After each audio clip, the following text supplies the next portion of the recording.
mengucapkan selamat dan salam. Bapak Ibu yang dikasihi Tuhan, kembali bersama-sama di masa Advent ini kita dalam keluarga kita, di rumah kita masing-masing.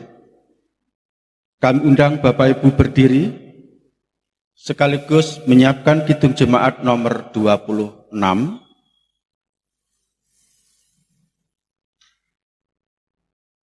Mari sebelumnya kita yang demikian untuk membangun ibadat keluarga hari ini.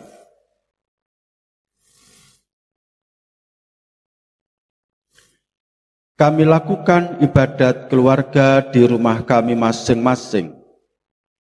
Hari ini hanya dengan menaruh percaya kepada Allah Bapa, yang Maha Kuasa, Pencipta langit dan bumi. Kasih, karunia, dan damai sejahtera Allah Bapa di dalam Tuhan Yesus Kristus senantiasa ada pada kita semua. Amin. Mampirlah dengar doaku, bait yang pertama dan dua, nomor 26.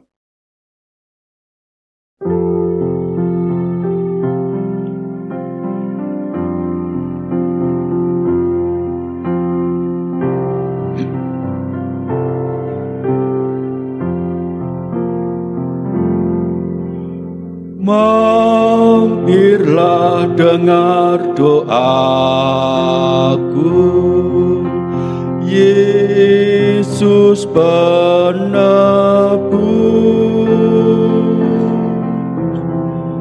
Orang lain kau hampiri,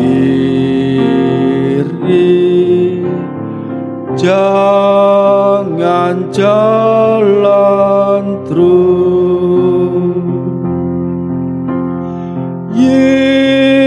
Yesus Tuhan, dengar doaku.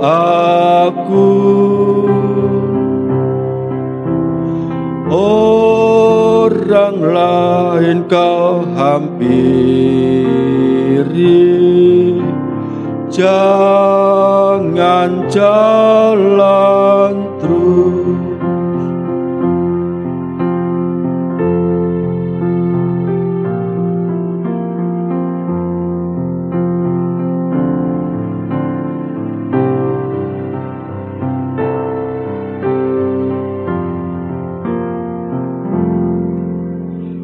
Di hadapan tahta rahmat,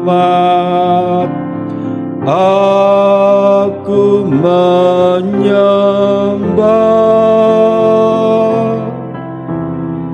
tunduk dalam penyesalan. Tuhan tolonglah.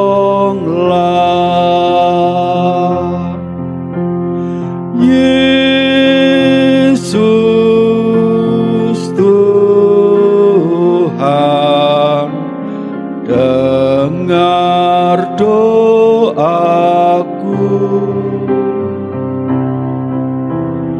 Orang lain kau hampiri, jangan jalan terus. Kita berdoa untuk menyiapkan hati guna menerima pelayanan firman. Mari kita berdoa. Betapa hati kami sudah mulai bergembira dan bersukacita Tuhan, saat kami ingat dan sadar Natal tahun 2020 sudah semakin dekat waktunya untuk kami sambut dengan perayaan. Bukan dengan pesta pora atau beria-ria yang sia-sia. Kami ingin menyambut kedatangan Tuhan ini dengan penuh makna. Maka Tuhan, biarlah kami umat-Mu yang saat ini masih terbelenggu oleh pandemi COVID-19 tetap dapat memaknai Natal secara benar. Dan firman-Mu hari ini kami tunggu, kami rindukan untuk membimbing kami dalam persiapan ini. Tolong Tuhan, ajari kami dengan firman-Mu. Dalam nama Tuhan Yesus Kristus kami berdoa. Amin. Jemaat dipersilahkan duduk. Firman Tuhan yang akan kita renungkan melengkapi ibadat keluarga hari ini mengambil dari kesaksian kitab Kisah Para Rasul pasal 3 ayat 17 sampai dengan pasal 4 ayat 4. Kisah Para Rasul pasal 3 ayat 17 sampai dengan pasal 4 ayat 4. Yang demikian perkenankan saya baca. Hai saudara-saudara, aku tahu bahwa kamu telah berbuat demikian karena ketidaktahuan, sama seperti semua pemimpin kamu. Tetapi dengan jalan demikian, Allah telah menggenapi apa yang telah difirmankannya dahulu dengan perantaraan nabi-nabinya, yaitu bahwa Mesias yang diutusnya harus menderita. Karena itu sadarlah dan bertobatlah, supaya dosamu dihapuskan, agar Tuhan mendatangkan waktu kelegaan dan mengutus Yesus yang dari semula diuntukkan bagimu sebagai Kristus. Kristus itu harus tinggal di surga sampai waktu pemulihan segala sesuatu, seperti yang difirmankan Allah dengan perantaraan nabi-nabinya yang kudus di zaman dahulu. Bukankah telah dikatakan Musa, Tuhan Allah akan membangkitkan bagimu seorang nabi dari antara saudara-saudaramu, sama seperti aku. Dengarkanlah dia dalam segala sesuatu yang akan dikatakannya kepadamu. Dan akan terjadi bahwa semua orang yang tidak mendengarkan nabi itu akan dibasmi dari umat kita. Dan semua nabi yang pernah berbicara, mulai dari Samuel dan sesudah dia, telah bernubuat tentang zaman ini. Kamulah yang mewarisi nubuat-nubuat itu dan mendapat bagian dalam perjanjian yang telah diadakan Allah dengan nenek moyang kita, ketika ia berfirman kepada Abraham, oleh keturunanmu semua bangsa di muka bumi akan diberkati. Dan bagi kamulah pertama-tama Allah membangkitkan hambanya dan mengutusnya kepada kamu, supaya ia memberkati kamu dengan memimpin kamu masing-masing kembali dari segala kejahatanmu. Ketika Petrus dan Yohanes sedang berbicara kepada orang banyak, mereka tiba-tiba didatangi imam-imam dan kepala pengawal bait Allah, serta orang-orang Saduki. Orang-orang itu sangat marah karena mereka mengajar orang banyak dan memberitakan bahwa dalam Yesus ada kebangkitan dari antara orang mati. Mereka ditangkap dan diserahkan ke dalam tahanan sampai keesokan harinya, karena hari telah malam. Tetapi di antara orang yang mendengar ajaran itu, banyak yang menjadi percaya, sehingga jumlah mereka menjadi kira-kira 5.000 orang laki-laki. Demikian yang berbahagia adalah kita semua yang setia mendengarkan firman Tuhan ini mau merenungkan dan menyatakannya dalam kehidupan sehari-hari. Amin. Bapak Ibu yang dikasihi Tuhan, pelan tapi pasti. Petrus telah banyak mengundang perhatian berbagai kalangan karena kewibawaannya. Lebih-lebih ditunjang dengan kuasa Allah yang menyertainya. Dapat melakukan perbuatan-perbuatan ajaib. Salah satu di antaranya yang dicatat oleh Lukas dalam kitab Para Rasul ini, pada bagian sebelumnya disebutkan Petrus dapat menyembuhkan orang yang lumpuh bisa berjalan kembali. Bahkan orang lumpuh itu dikatakan lumpuh sejak kecil.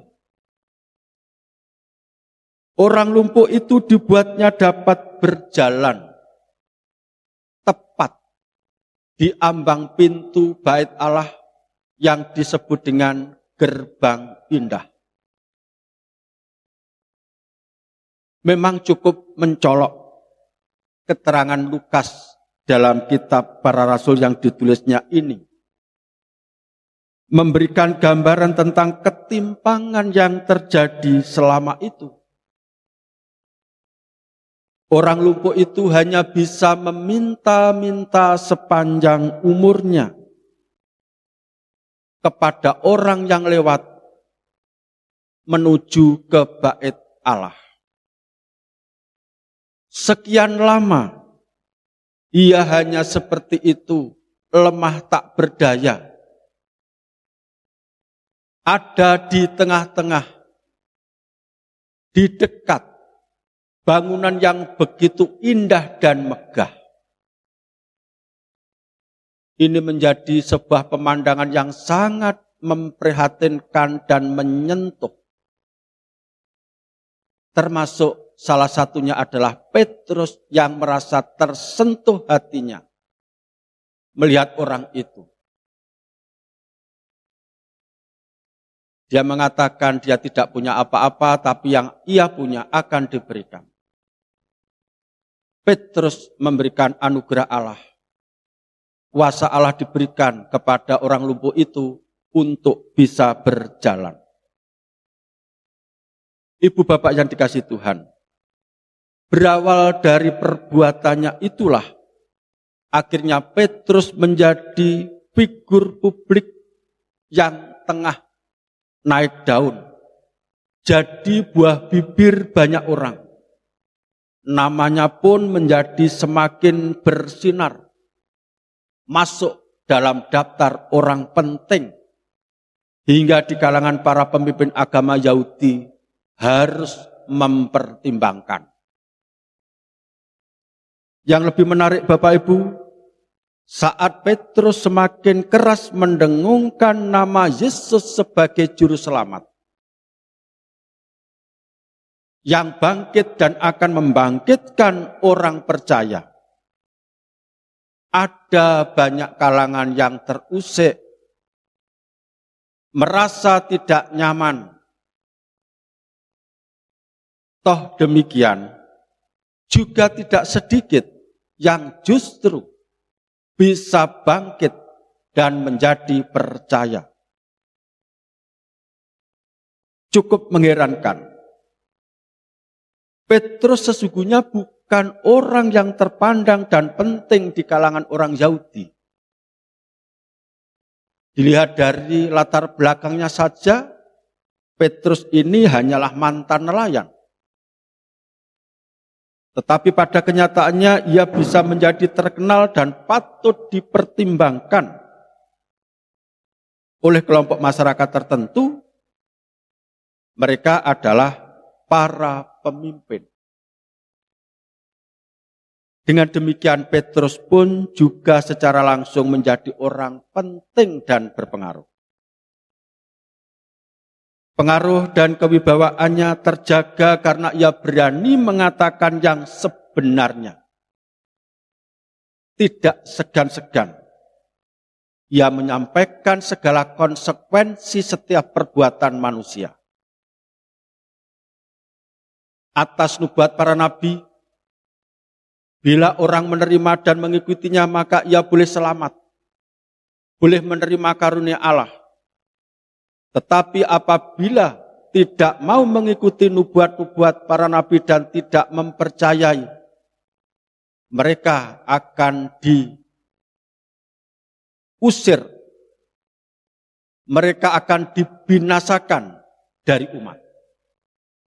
Demikian konsekuensi yang disampaikan. Bapak Ibu yang dikasihi Tuhan, tidak segan-segan Petrus menyampaikan, walaupun beberapa orang merasa tertusuk hatinya. Tetapi yang lebih menarik, yang membuat banyak orang bisa menjadi percaya, adalah saat ia meyakinkan bahwa setiap orang ini berhak menjadi ahli waris kerajaan Allah dalam Kristus Yesus. Itu yang paling penting yang disampaikan oleh Petrus. Yang dampaknya cukup luar biasa. Beberapa orang tertentu sengaja melakukan sebuah tindakan seakan menekan Petrus untuk tidak melanjutkan kesaksiannya itu. Tetapi tidak menjadikan Petrus ini gentar. Petrus semakin berani. Sebab oleh Petrus, orang yang semula tidak tahu tentang kebenaran menjadi tahu. Orang yang semula tidak sadar akan kesalahannya menjadi sadar dan bertobat. Tidak lain ini karena kewibawaan Petrus. Walaupun dalam tekanan, justru pelayanan Petrus ini semakin nyata. Dengan bukti semakin banyak jiwa mengenal Kristus dan percaya. Bapak Ibu yang dikasihi Tuhan, mari bersama-sama kita harus bergerak, kita harus bertindak, kita harus berbuat. Bukan hanya di tengah suasana aman dan nyaman kita berani berbuat. Justru di tengah-tengah ketidakpastian yang sekarang sedang melanda sesama dan saudara kita, bahkan saya dan panjenengan, kita perlu membawa berita yang pasti dan pengharapan yang dapat membangkitkan orang ini tetap percaya dan yakin atas keselamatan yang dari Tuhan. Dan kita mesti berwibawa melalui keberanian menyampaikan kebenaran. Tuhan memberkati kita. Amin. Kita ambil saat teduh sejenak.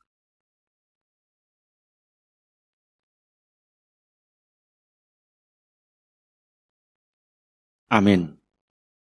Kita sambut Bapak Ibu renungan tadi dengan kembali menyanyikan Kidung Jemaat. Nomor 362 kita nyanyikan bait yang pertama dan 2. Sekaligus kita menghimpun persembahan. Nomor 362 kita nyanyikan bait yang pertama dan 2. Aku milikmu Yesus Tuhanku, dan seterusnya.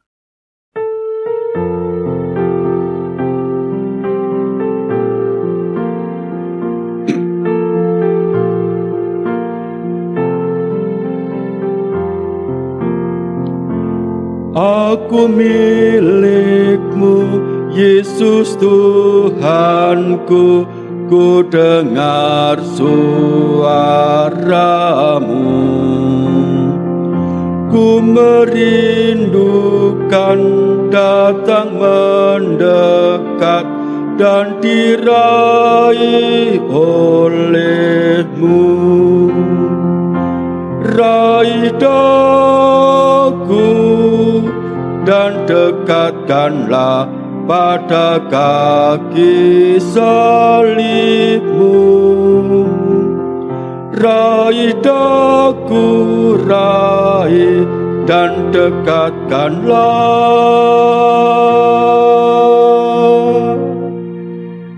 ke sisimu Tuhanku.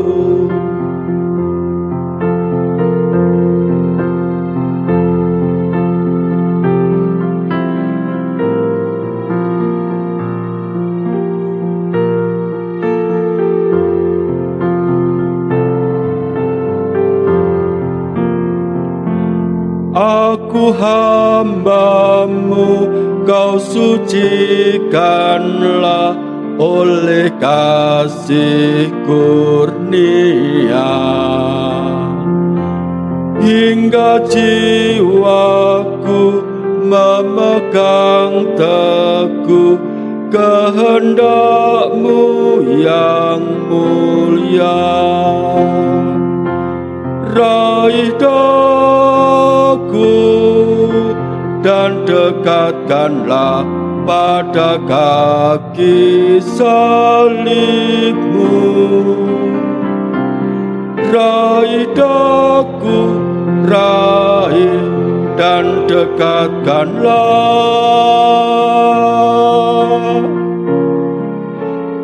ke sisimu Tuhanku.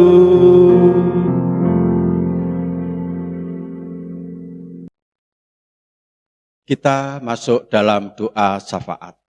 Mari kita berdoa. Kembali kami datang kepada Tuhan dengan membawa sukacita.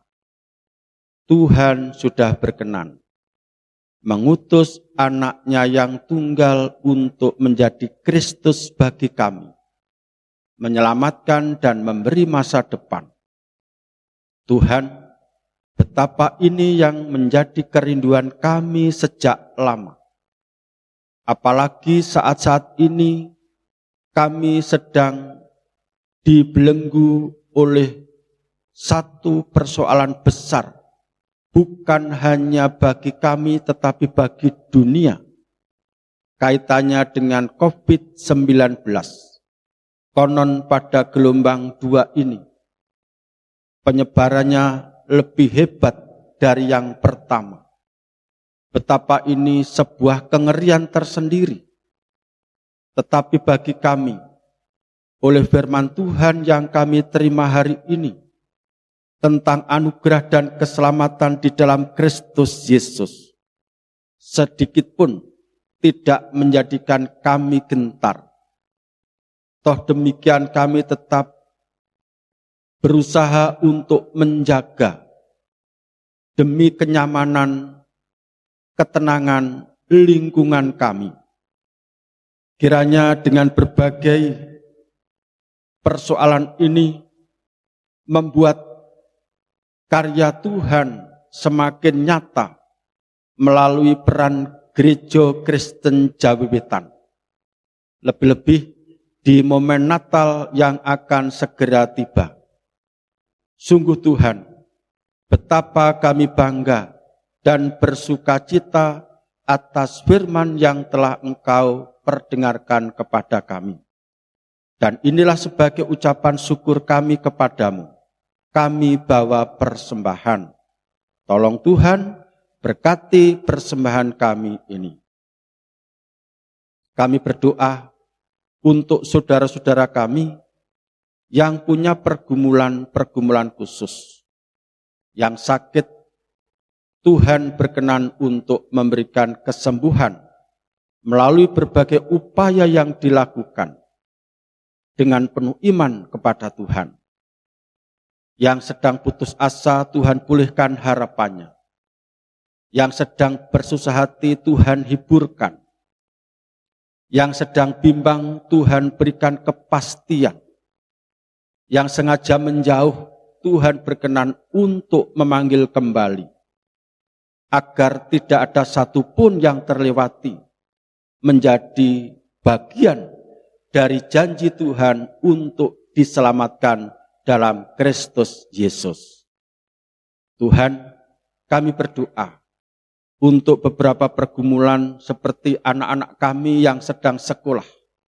Oleh karena pandemi COVID-19 belum dapat menerima pelayanan proses belajar mengajar secara normal. Tentu ini menjadi pergumulan khusus. Tolong Tuhan tetap berikan kekuatan. Kami berdoa yang sedang kehilangan pekerjaan,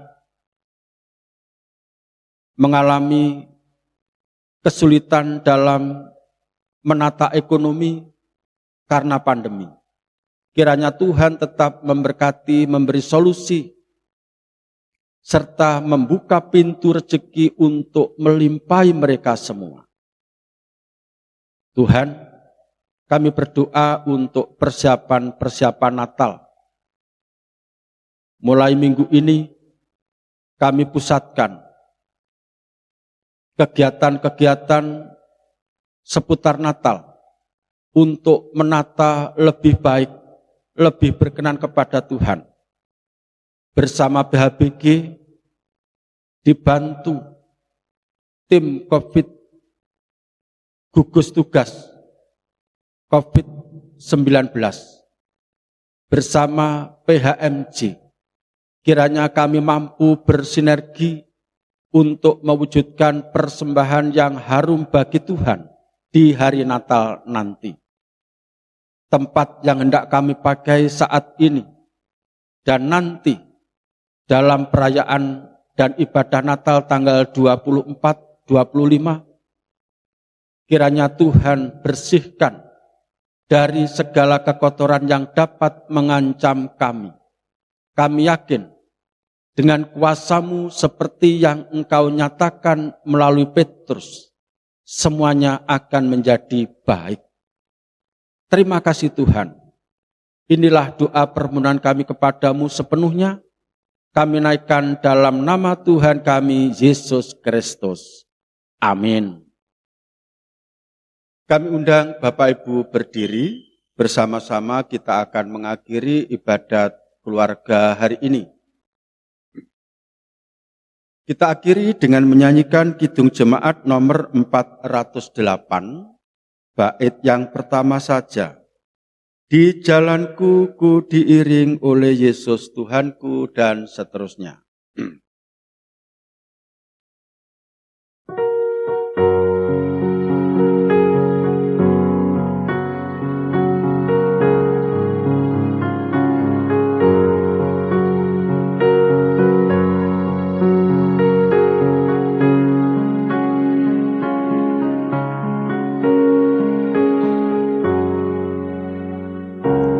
Di jalanku ku diiring oleh Yesus Tuhanku.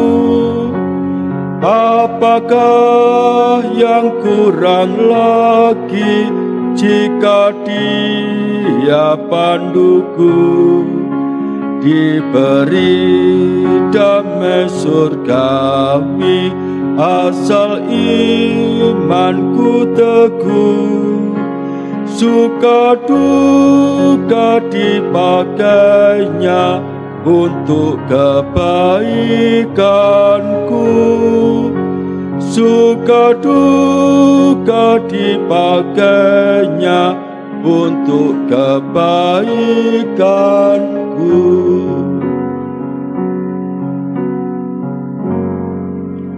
Kita terima berkat Tuhan, mengiring kita kembali berkumpul bersama keluarga. Terimalah berkat Tuhan melalui hamba-Nya yang demikian. Kasih, karunia, dan damai sejahtera Allah Bapa, kasih dan keselamatan dari Tuhan Yesus Kristus, hikmat kebijaksanaan dari Roh Al-Kudus, ketiganya senantiasa tercurah dalam keluarga saudaraku semua, hari ini kekal selamanya. Amin. Demikian Bapak Ibu akhirnya mengucapkan selamat malam. Selamat mempersiapkan diri dengan baik untuk menyambut Natal, hari Tuhan yang datang membawa berkat. Amin.